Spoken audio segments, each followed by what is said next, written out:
Hi friends, welcome to my channel. Friends, మాసాలన్నిట్లో కల్లా కార్తీక మాసం ఎంతో విశిష్టమైనది. కార్తీక మాసంలో ప్రతి దినము పర్వదినమే. ఈ కార్తీక మాసం పరమేశ్వరుడికి, విష్ణుమూర్తికి ఎంతో ప్రీతికరమైన మాసం. ఈ మాసంలో నదీ స్నానాలు చేయడం, జపాలు చేయడం, దానాలు చేయడం, ఉపవాసాలు ఉండడం, వ్రతాలు చేయడం, కార్తీక పురాణాన్ని చదవడం ఇలాంటివి చేయడం వల్ల జన్మ జన్మాల పాపాలన్నీ తొలగిపోతాయి. అటువంటి పుణ్యప్రదమైన మాసం కార్తీక మాసం. ఈ కార్తీక మాసంలో కార్తీక పురాణాన్ని నేను మీతో షేర్ చేసుకుందాం అనుకుంటున్నాను. నా వీడియో స్కిప్ చేయకుండా పూర్తిగా చూడండి. మొదటి రోజు పారాయణ ప్రారంభం. శ్రీ విఘ్నేశ్వర ప్రార్థన. వాగీ సాధ్య సుమన సర్వార్థానం ఉపక్రమే యం నత్వా కృతకృత్యస్త్యుస్థం నమామి గజాననం. సౌనకాదులకు సూతుడు కార్తీక పురాణమును చెప్పుట. పూర్వం నైమిసారణ్యమునకు సూత మహర్షి రాగా ఆయనను సౌనకాది మునులు సత్కరించి సంతుష్టుని చేసి కైవల్యదాయకము అయిన కార్తీక మాస మహత్యమును వినిపించి మమ్మల్ని ధన్యులను చేయమని కోరారు. వారి కోరికను మన్నించిన వ్యాస శిష్యుడైన సూతర్షి, సౌనకాదులారా, మా గురువుగారైన భగవాన్ వేదవ్యాస మహర్షుల వారు ఈ కార్తీక మహత్యాన్ని అష్టాదశ పురాణములలోని స్కాంద పద్మ పురాణములు రెండింటా కూడా వక్కాణించి ఉన్నారు. ఋషి రాజైన శ్రీ వశిష్ఠుల వారిచే రాజర్షి అయిన జనకునకు స్కాంద పురాణంలోను, హేలా విలాస బాలామణి అయిన సత్యభామకు లీలామానుష విగ్రహుడైన శ్రీకృష్ణ పరమాత్మునిచే పద్మపురాణంలోను ఈ కార్తీక మహత్యమును సవిస్తరంగా చెప్పబడినది. మన అదృష్టం వలన నేటి నుంచే కార్తీక మాసం ప్రారంభమవుతున్నది. కావున ప్రతిరోజు నిత్యపారాయణగా ఈ మాసమంతా కార్తీక పురాణ శ్రవణాన్ని చేసుకుందాము. ముందుగా స్కాంద పురాణంలోని వశిష్ఠ ప్రోక్తమైన కార్తీక మహత్యాన్ని వినిపిస్తాను, వినండి అంటూ చెప్పసాగాడు. జనకుడు వశిష్ఠుని కార్తీక వ్రతధర్మములను అడుగుట. పూర్వం ఒకసారి సిద్ధాశ్రమంలో జరుగుతున్న యాగానికి అవసరమైన ద్రవ్యాన్ని అడుగుటకు వశిష్ఠ మహర్షుల వారు జనక మహారాజు గారి ఇంటికి వెళ్ళారు. జనకునిచే యుక్త మర్యాదలు అందుకుని తను వచ్చిన విషయాన్ని ప్రస్తావించారు. అందుకు జనకుడు ఆనందంగా అంగీకరించి, హే బ్రహ్మర్షి, మీ యాగానికి ఎంత ద్రవ్యం కావాలన్నా నిరభ్యంతరంగా ఇస్తాను. కానీ సర్వ పాపహరమైన ధర్మ సూక్ష్మాన్ని నాకు తెలియచేయండి. సంవత్సరంలోని సర్వ మాసముల కంటేను కార్తీక మాసం అత్యంత మహిమాన్వితమైనదని, వ్రతాచరణాలు సమస్త ధర్మాల కన్నా శ్రేష్టతరమైనదని చెబుతూ ఉంటారు కదా. ఆ నెలకి అంతటి ప్రాముఖ్యం ఎలా కలిగింది? ఆ వ్రతము ఉత్కృష్ట ధర్మం ఏ విధంగా అయ్యింది అని అడుగగా మునిజన వశిష్ఠుడైన వశిష్ఠుడు జ్ఞానహాసమును చేస్తూ ఇలా ప్రవచించినాడు. వశిష్ఠ ప్రవచనము.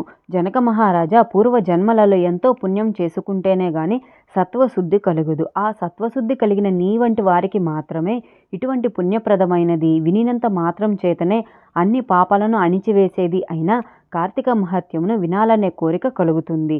విశ్వశ్రేయాన్ని దృష్టిలో ఉంచుకొని నీవడిగిన సంగతులను చెబుతాను, విను. ఓ విదేహ, కార్తీక మాసంలో సూర్యుడు తులా సంక్రమణముతో ఉండగా సహృదయతతో ఆచరించే స్నాన, దాన, జప, పూజాదులు విశేష ఫలితాలు ఇస్తాయని తెలుసుకో. ఈ కార్తీక వ్రతాన్ని తుల సంక్రమణాదిగా గాని శుద్ధ పాడ్యమి నుంచి గాని ప్రారంభించాలి. ముందుగా సర్వ పాపహరం పుణ్యవ్రతం కార్తీక సంభవం నిర్విఘ్నం కురుమే దేవ దామోదర నమోస్తుతే. ఓ దామోదర, నా ఈ వ్రతం నిర్విఘ్నంగా పూర్తి చేయము అని నమస్కారపూర్వకంగా సంకల్పించుకొని కార్తీక స్నానముని ఆచరించాలి. కార్తీక మందలి సూర్యోదయ వేళ కావేరీ నదిలో స్నానం చేసిన వారి పుణ్యం చెప్పనల్లది కాదు. సూర్యుడు తులారాశిలో ప్రవేశించగానే గంగానది ద్రవరూపం ధరించి సమస్త నదీ జలాల అందున చేరుతుంది. వాపీకూప తటాకాది సమస్త సజ్జలాశయాలలోనూ కూడా విష్ణువు వ్యాపించి ఉంటాడు. బ్రాహ్మణుడైన వాడు కార్తీక మాసంలో నదికి వెళ్ళి హరిధ్యానయుతుడే కాళ్ళు చేతులు కడుగుకొని ఆచమించి శుద్ధాత్ముడై మంత్రయుక్తముగా భైరవాజ్ఞను తీసుకొని మనలోతు నీటిలో నిలబడి స్నానం చేయాలి.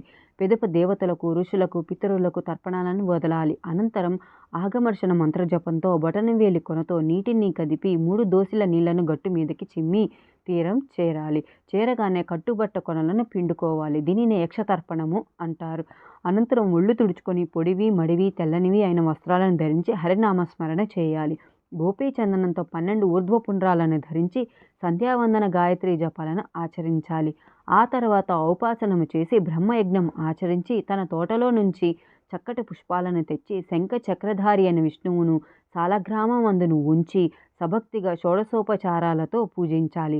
అటు పిమ్మట కార్తీక పురాణ పఠనం గాని శ్రవణం గాని ఆచరించిన వాడే స్వగృహాన్ని చేరి దేవతార్చన, వైశ్వదేవాదులను చేసి భోజనము చేసి ఆచమించి పురాణ కాలక్షేపమును చేయాలి. సాయంకాలం కాగానే ఇతర వ్యాపారాలన్నింటినీ విరమించుకొని శివాలయంలో గాని విష్ణు ఆలయంలో గాని యథాశక్తి దీపాలను పెట్టి అక్కడి స్వామిని ఆరాధించి భక్ష్యభోజ్యాదులను నివేదించి శుద్ధవాక్కులతో హరిని స్తుతించి నమస్కరించుకోవాలి. కార్తీక మాసం పొడుగునా ఈ విధంగా వ్రతాన్ని చేసిన వారు పునరావృత్తి రహితమైన వైకుంఠాన్ని పొందుతున్నారు. ప్రస్తుతం పూర్వ జన్మార్జితాలైన పాపాలను కూడా కార్తీక వ్రతం వల్ల హరించుకుపోతాయి. వర్ణాశ్రమ లింగ వయోభేద రహితంగా ఈ వ్రతాన్ని ఎవరు ఆచరించినా సరే వాళ్ళు మోక్షార్హులు కావడం నిస్సంశయము. జనకరాజా తనకు తానుగా ఈ వ్రతాన్ని ఆచరించలేకపోయినా ఇతరులు చేస్తుండగా చూసి అసూయారహితులై ఆనందించే వారికి ఆ రోజు చేసిన పాపాలన్నీ విష్ణు కృపాగ్నిలో ఆహుతైపోతాయి. ద్వితీయాధ్యాయ ప్రారంభ. కార్తీక సోమవార వ్రతము. వశిష్ఠ ఉవాచ. హే జనక మహారాజా, వినినంత మాత్రం చేతనే మనోవాక్కాయముల ద్వారా చేయబడిన సర్వ పాపాలను హరింపచేసే కార్తీక మహత్యాన్ని శ్రద్ధగా వినుసుమా. అందున ఈ నెలలో శివప్రీతిగా సోమవార వ్రతం ఆచరించేవాడు తప్పనిసరిగా కైలాసాన్ని చేరుకుంటాడు.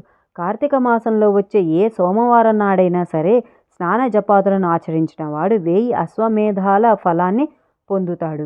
ఈ సోమవార వ్రత విధి 6 రకాలుగా ఉంది. ఉపవాసము, ఏకభక్తము, నక్తము, అయాచితము, స్నానము, తిలదానము. ముందుగా ఉపవాసము.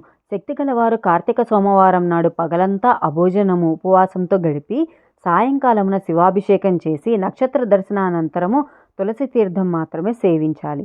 ఏకభక్తము. సాధ్యం కాని వాళ్ళు ఉదయం స్నాన దాన జపాలను యథావిధిగా చేసుకొని మధ్యాహ్న భోజనం చేసి రాత్రి భోజనానికి బదులు శైవ తీర్థమో తులసి తీర్థమో మాత్రమే తీసుకోవాలి. నక్తము. పగలంతా ఉపవసించి రాత్రి నక్షత్ర దర్శనం తర్వాత భోజనమునకు గాని ఉపాహారము గాని స్వీకరించాలి. అయాచితము. భోజనానికే తాము ప్రయత్నించకుండా ఎవరైనా వారికి వారుగా పిలిచి పెడితే మాత్రమే భోజనం చేయడం అయాచితము. స్నానము. పై వాటికి వేటికి శక్తి లేని వాళ్ళు సమంత్రక స్నాన జపాదులను చేసినప్పటికీ చాలును. తిలదానము. మంత్ర జప విధులు కూడా తెలియని వాళ్ళు కార్తీక సోమవారం నాడు నువ్వులను దానం చేసినా సరిపోతుంది. ఈ 6 పద్ధతుల్లో దేనిని ఆచరించినా కార్తీక సోమవార వ్రతం చేసినట్లే అవుతుంది. కానీ తెలుసుండి కూడా ఏ ఒక్కదానిని ఆచరించని వాళ్ళు 8 యుగాల పాటు కుంభీపాక రౌరవాది నరకాలను పొందుతారని ఆర్షవాక్యము. ఈ వ్రతాచరణము వల్ల అనాథలు, స్త్రీలు కూడా విష్ణు సాయుధ్యమును పొందుతారు. కార్తీక మాసంలో వచ్చే ప్రతి సోమవారం నాడు కూడా పగలు ఉపవాసించి రాత్రి నక్షత్ర దర్శనానంతరం మాత్రమే భోజనం చేస్తూ ఆ రోజంతా భగవద్ ధ్యానంలో గడిపేవాళ్ళు తప్పనిసరిగా శివ సాయుధ్యాన్ని పొందుతారు. సోమవార వ్రతాన్ని చేసేవాళ్ళు నమక చమక సహితంగా శివాభిషేకం చేయుట ప్రధానమని తెలుసుకోవాలి. ఈ సోమవార వ్రత ఫలాన్ని వివరించే ఒక ఇతిహాసాన్ని చెబుతాను విను. నిష్ఠూరి కథ. పూర్వం ఒకానొక బ్రాహ్మణునికి నిష్ఠూరి అనే కూతురుండేది. పుష్టిగాను అందంగాను అత్యంత విలాసంగాను ఉండే ఈమె గుణాలు మాత్రం శిష్టమైనవి అబ్బలేదు. దుష్టగుణ భూయిష్టమై గయ్యాళిగాను కాముకురాలుగాను చరించే ఈ నిష్ఠూరిని ఆమె గుణాల రీత్యా కర్కశ అనే కూడా పిలుస్తూ ఉంటారు. బాధ్యత ప్రకారం తండ్రి ఆ కర్కశను సౌరాష్ట్ర బ్రాహ్మణుడైన మిత్రశర్మ అనే వానికిచ్చి తన చేతులు దులిపేసుకున్నాడు. ఆ మిత్రశర్మ చదువుకున్నవాడు, సద్గుణవంతుడు, సదాచార పరాయణుడు, సరసుడు మాత్రమే కాక సహృదయుడు కూడా అవడం వలన కర్కశ ఆడింది ఆటగా పాడింది పాటగా కొనసాగుతూ వచ్చింది. పైగా ఆమె ప్రతిరోజు తన భర్తను తిడుతూ కొడుతూ ఉండేది. అయినప్పటికీ కూడా మనసుకు నచ్చింది కావడం వల్ల మోజు చంపుకోలేక భార్యను పరిత్యజించడం తన వంశానికి పరువు తక్కువనే ఆలోచనతో మిత్రశర్మ కర్కశ పెట్టే కఠిన హింసలన్నింటినీ భరిస్తూనే ఉండేవాడు. కానీ ఏనాడు ఆమెను శిక్షించలేదు. ఆమె ఎందరి పురుషులతో అక్రమ సంబంధం పెట్టుకుని భర్తను అత్తమామలను మరింత నిర్లక్ష్యంగా చూసేది. అయినా భర్త సహించాడు. ఒకానొకనాడు ఆమె యొక్క విటులలో ఒకడు ఆమెను పొందుతూ నీ మొగుడు బ్రతికి ఉండడం వల్లనే మనం తరచూ కలుసుకోలేకపోతున్నాం అని రెచ్చగొట్టడంతో కర్కశ ఆ రాత్రికి రాత్రే నిద్రాముద్రితుడై ఉన్న భర్త శిరస్సును ఒక పెద్ద బండరాతితో మూది చంపివేసి ఆ శవాన్ని తానే మోసుకొని పోయి ఒక పాడుపడిన నూతిలోనికి విసిరివేసింది. ఇదంతా గమనించినప్పటికీ కూడా ఆమె విటుల బలం ఎక్కువ కావడం చేత అత్తమామలు ఆమెను ఏమీ అనలేక తామే ఇల్లు వదిలి వెళ్ళిపోయారు. అంతటితో మరింత స్వతంత్రించిన కర్కశ కన్ను మిన్ను గానని కామావేశంతో అనేక మంది పురుషులతో సంపర్కం పెట్టుకొని ఎందరో సంసార స్త్రీలను కూడా తన మాటలతో భ్రమింపచేసి తన విటులకు తాచి తద్వారా సొమ్ము చేసుకుంది. కాలం గడవసాగింది. తన బలం తగ్గింది. యవ్వనం తొలగింది. శరీరంలో రక్తం పలచబడడంతో కర్కశ జబ్బున పడింది. అసంఖ్యాక పురుషోత్తములతో సాగించిన శృంగార క్రీడల పుణ్యమా అని అనూహ్యమైనటువంటి వ్యాధులు సోకాయి. పూలగుత్తి లాంటి మేను పుళ్ళు పడిపోయింది. జిగిబిగి తగ్గిన కర్కశ వద్దకు విటులు రాకపోకలు తగ్గాయి. ఆమె సంపాదన పడిపోయింది. అందరికందరూ ఆమెను అసహించుకోసాగారు. తుదకు అక్రమ పత్తులకే గాని సుతులకు నోచుకొని ఆ నిష్ఠుర తినడానికి తిండి లేక, ఉండేందుకు ఇల్లు లేక, ఒంటి నిండా కప్పుకునేందుకు వస్త్రం కూడా కరువైనదై సుఖవ్రణాలతో నడివీధిన పడి మరణించింది. కర్కశ శవాన్ని కాటికి మోసుకుపోయే దిక్కు కూడా లేకపోయింది. యమదూతలు ఆ జీవిని పాశబద్ధను చేసి నరకానికి తీసుకువెళ్లారు. యముడు ఆమెకు దుర్భరమైన శిక్షలను విధించాడు. భర్తను విమర్శించి పరపురుషులను ఆలింగనం చేసుకున్న పాపానికి ఆమె చేత మండుతున్న ఇనుప స్తంభాన్ని కౌగిలింపచేశాడు. భర్త తలను బద్దలు కొట్టినందుకు ముండ్ల గదలతో ఆమె తల చిట్లేటట్లు మోదించాడు. భర్తను దూషించినందుకు, కొట్టినందుకు, తన్నినందుకు దాని పాదాలను పట్టుకొని కఠిన శిలలపై వేసి బాధింపసాగారు. సీసమును కాంచి చెవులలో పోయించారు. కుంభీపాక నరకానికి పంపారు. ఆమె పాపాలకు గాను ఆమె ముందరి 10 తరాల వారు, తదుపరి 10 తరాల వారును ఆమెతో కలిసి మొత్తం 21 తరాల వాళ్ళు కుంభీపాకంలో కుమిలిపోసాగారు. నరకానుభవము తర్వాత ఆమె 15 సార్లు భూమిపై కుక్కగా జన్మించింది. 15వ పర్యాయమున కళింగ దేశంలో కుక్కగా పుట్టి ఒకానొక బ్రాహ్మణ గృహంలో ఉంటూ ఉండేది. సోమవార వ్రతఫలముచే కుక్క కైలాసాన్ని పొందుట. ఇలా ఉండగా ఒక కార్తీక సోమవారం నాడు బ్రాహ్మణుడు పగలు ఉపవాసం ఉండి శివాభిషేకాదులను నిర్వర్తించి నక్షత్ర దర్శనానంతరం నక్త స్వీకారానికి సిద్ధపడి ఇంటి బయలులో బలిని విడిచిపెట్టాడు. ఆ నాడంతా ఆహారము దొరకగా పస్తుండి ఉన్న కుక్క ప్రదోష దినాన ఆ బలి అన్నాన్ని భుజించింది. బలిభోజనము వలన దానికి పూర్వస్మృతి కలిగి, ఓ విప్రుడా రక్షింపుము అని కుయ్యి పెట్టినది. దాని అరుపులు విని వచ్చిన విప్రుడు కుక్క మాటలను గమనించి విస్తుపోతూనే, ఏమి తప్పు చేశావు, నిన్ను నేనెలా రక్షించగలను అని అడిగాడు. అందుకు ఆ కుక్క, ఓ బ్రాహ్మణుడా, పూర్వజంలో నేనొక విప్రవనితను.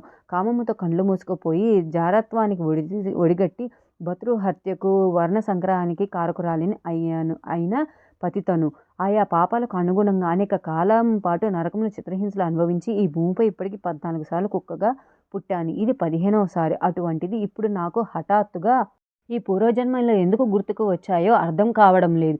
దయచేసి విశదపరచుము అని కోరింది. బ్రాహ్మణుడు సర్వాన్ని జ్ఞానదృష్టి చేత తెలుసుకొని, సునకమా, ఈ కార్తీక సోమవారం నాడు ప్రదోష వేళ వరకు పస్తూ ఉండి నాచే విడువబడిన బలిభక్షణము చేయుట వలననే నీకు ఈ పూర్వజన్మ జ్ఞానం కలిగిందని చెప్పాడు. ఆపై ఆ జాగిలము, కరుణామయుడైన ఓ బ్రాహ్మణుడా, నాకు మోక్షం ఎలా సిద్ధించునో ఆనతీయుము అని కోరిన మీదట దయాళుడు అయిన ఆ భూసురుడు ఆ బ్రాహ్మణుడు తాను చేసిన అనేక కార్తీక సోమవార వ్రతాలలో ఒక సోమవారం నాటి వ్రతఫలాన్ని ఆ కుక్కకి ధారపోయగా ఆ క్షణమే ఆ కుక్క తన సునక దేహాన్ని పరిత్యజించి దివ్యశ్రీ శరీరియే ప్రకాశమానహార వస్త్ర విభూషితయై పితృదేవత సమన్వితయై కైలాసమునకు చేరినది. కాబట్టి ఓ జనక మహారాజా, నిస్సందేహముగా ఈ కార్తీక సోమవార వ్రతాన్ని నీవు తప్పనిసరిగా ఆచరించు అంటూ వశిష్ఠుడు చెప్పడం ఆపారు. 2వ అధ్యాయ సమాప్త. మొదటి రోజు పారాయణ సమాప్తము. మీకు నా వీడియో నచ్చినట్టయితే లైక్ చేయండి, షేర్ చేయండి, నా ఛానల్కి సబ్స్క్రైబ్ అవ్వండి. ఈ విధంగా నేను కార్తీక పురాణంలోని ప్రతి అధ్యాయాన్ని ఒక్కో వీడియో రూపంలో మీ ముందుకి తీసుకువస్తాను. Thank you for watching.